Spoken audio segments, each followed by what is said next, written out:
ರಾಜ್ಯ ರಾಜಕೀಯದಲ್ಲಿ ಕ್ಷಿಪ್ರ ಬೆಳವಣಿಗೆ ಆಗುತ್ತೆ, ಅದನ್ನು ನೀವು ನೋಡ್ತಾ ಇರಿ. ನಾನು ಅಂದು ಕೂಡ ಹೇಳಿದ್ದೆ, ಇವತ್ತೂ ಕೂಡ ಹೇಳ್ತಾ ಇದ್ದೇನೆ ಅಂತ ಮತ್ತೊಮ್ಮೆ ಬಿಜೆಪಿಯ ರಾಜ್ಯಾಧ್ಯಕ್ಷ BY ವಿಜಯೇಂದ್ರ ಹೇಳಿದ್ದಾರೆ.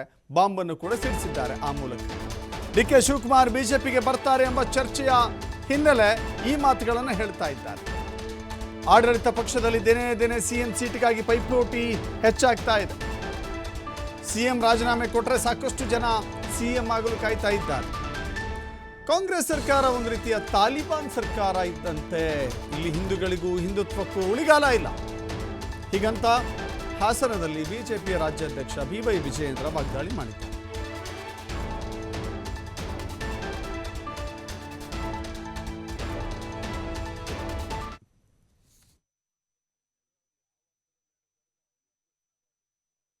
ಕೊಟ್ಟಿದ್ದೀವಿ. ಅದರಲ್ಲಿ ಒಂದ್ ರೀತಿ ತಾಲಿಬಾನ್ ಸರ್ಕಾರ, ಹಿಂದುತ್ವಕ್ಕೂ ಕೂಡ ಇಲ್ಲಿ ಗೌರವ ಇಲ್ಲ, ಹಿಂದೂಗಳಿಗೂ ಕೂಡ ಗೌರವ ಇಲ್ಲ, ಆ ರೀತಿ ಒಂದು ಪರಿಸ್ಥಿತಿ ನಿರ್ಮಾಣ ಆಗಿದೆ. ಅಂತದ್ರಲ್ಲಿ ಇವತ್ತು ನೋಡಿದ್ರಿ ಯಾವ ರೀತಿ ಅಲ್ಲಿ ಪ್ರಯಾಗ್ರಾಜ್ ಅಲ್ಲಿ ಕುಂಭಮೇಳಕ್ಕೂ ಕೂಡ ಅದಕ್ಕೂ ಕೂಡ ತಕರಾರು ಎತ್ತಿರ್ತಕ್ಕಂಥವ್ರು ಕೂಡ ಕಾಂಗ್ರೆಸ್ ಪಕ್ಷದಲ್ಲಿ ಇದ್ದಾರೆ. ಇದ್ರ ಮಧ್ಯೆ DK ಶಿವಕುಮಾರ್ ಅವರು ಸಹ ಕುಂಭಮೇಳಕ್ಕೆ ಹೋಗಿ ಬಂದಿದ್ದಾರೆ ಕುಟುಂಬ ಸಮೇತ. ಅಂದ್ರೆ ಹಿಂದುತ್ವ ಏನ್ ನಮ್ಮ ಪ್ರಾಚೀನ ನಮ್ಮ ಒಂದು ಕಲ್ಪನೆ ಆಧಾರವಾಗಿ ಹೋಗಿ ಬಂದಿರೋ ನನ್ನ ಭಾವನೆ. ಆದ್ರೆ ಇದ್ರ ಬಗ್ಗೆ ನಾ ಹೆಚ್ಚು ಇನ್ನೇನು ಹೇಳೋದಕ್ಕೆ ಸಾಧ್ಯ ಇಲ್ಲ. DK ಶಿವಕುಮಾರ್ ಯಾವ ಅರ್ಥದಲ್ಲಿ ಹೇಳಿದ್ರೆ ಅವ್ರನ್ನೇ ಪ್ರಶ್ನೆ ಮಾಡಿ. ಆದ್ರೆ ಭಾರತೀಯ ಜನತಾ ಪಾರ್ಟಿಗೂ ಆ ಬೆಳವಣಿಗೆ ಯಾವುದೇ ಒಂದು ಸಂಬಂಧ ಇಲ್ಲ.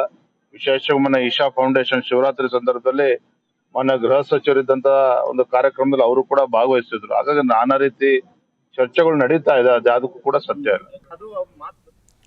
ಮತ್ತಷ್ಟು ಮಾಹಿತಿ ನಮ್ಮ ಪ್ರತಿನಿಧಿ ಪ್ರಕಾಶ್ ನೀಡ್ತಾರೆ. ಪ್ರಕಾಶ್, DK ಶಿವಕುಮಾರ್ ಅವರು ಧಾರ್ಮಿಕ ಕೇಂದ್ರಗಳಿಗೆ ಭೇಟಿ ಕೊಟ್ಟಿದ್ದಾರೆ, ಕುಂಭಮೇಳದಲ್ಲಿ ಭಾಗವಹಿಸಿದ್ರು, ಪುಣ್ಯ ಸ್ನಾನ ಮಾಡಿದ್ರು, ಈಶಾ ಫೌಂಡೇಶನ್ನಲ್ಲಿ ಭಾಗವಹಿಸಿದ್ರು. ಹಾಗಂದ ಮಾತ್ರಕ್ಕೆ BJPಗೆ ಹೋಗ್ತೀನಿ ಅಂತ ಎಲ್ಲಿ ಹೇಳಿದ್ದಾರೆ. ಬಟ್ ಆದರೆ ಇದನ್ನೇ ಇಟ್ಕೊಂಡು ಕ್ಷಿಪ್ರ ಕ್ರಾಂತಿ ಆಗುತ್ತೆ ಅಂತ ಹೇಳಿದ್ರೆ ನಿಜಕ್ಕೂ ಕೂಡ ಆ ಕ್ಷಿಪ್ರ ಕ್ರಾಂತಿ ಅಂತ ಹೇಳಿದ್ರೆ DK ಶಿವಕುಮಾರ್ ಕಾಂಗ್ರೆಸ್ಸಿಗೆ ಬಿಟ್ಟು BJP ಹೋಗೋದಾ?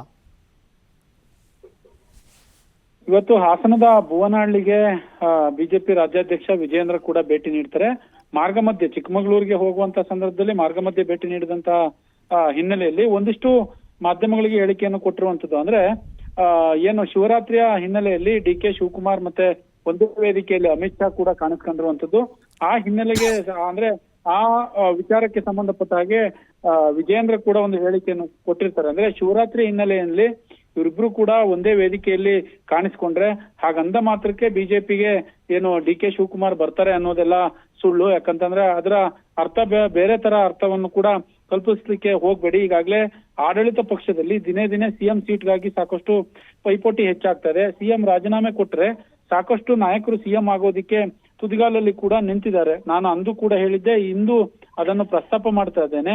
ಮುಂದೊಂದು ದಿನ ರಾಜ್ಯದಲ್ಲಿ ಸಾಕಷ್ಟು ಕ್ಷಿಪ್ರ ರಾಜಕೀಯ ಬೆಳವಣಿಗೆ ಆಗೋದನ್ನು ಕೂಡ ನೀವು ನೋಡ್ತಾ ಇರ್ತೀರಿ ಅನ್ನುವ ಭವಿಷ್ಯವನ್ನು ಹೇಳಿರುವಂತದ್ದು. ಒಂದ್ ರೀತಿ ಕಾಂಗ್ರೆಸ್ ಸರ್ಕಾರದ ವಿರುದ್ಧ ವಾಗ್ದಾಳಿಯನ್ನು ಕೂಡ ಮಾಡಿದ್ರೆ, ಜೊತೆಗೆ ಇನ್ನೊಂದ್ ಕಡೆ ಎಲ್ಲೋ ಒಂದ್ ಕಡೆ DK ಶಿವಕುಮಾರ್ ಅವರ ಪರವಾಗಿ ಒಂದ್ ರೀತಿ ಏನು ಹಿಡಿತದ ಮಾತುಗಳನ್ನ ಕೂಡ ಆಡಿದ್ರ ಅನ್ನುವ ಮಾಹಿತಿ ಕೂಡ ಈಗ ಸದ್ಯಕ್ಕೆ ಇರುವಂತದ್ದು. ಯಾಕಂತಂದ್ರೆ ಒಂದೇ ವೇದಿಕೆಯಲ್ಲಿ ಕಾಣಿಸ್ಕೊಂಡಿದ್ದಾರೆ, ಹಾಗಂದ ಮಾತ್ರಕ್ಕೆ ಅವ್ರೇನ್ ಬಿಜೆಪಿಗೆ ಬರ್ತಾರೆ ಅನ್ನುವ ಅರ್ಥವಿಲ್ಲ.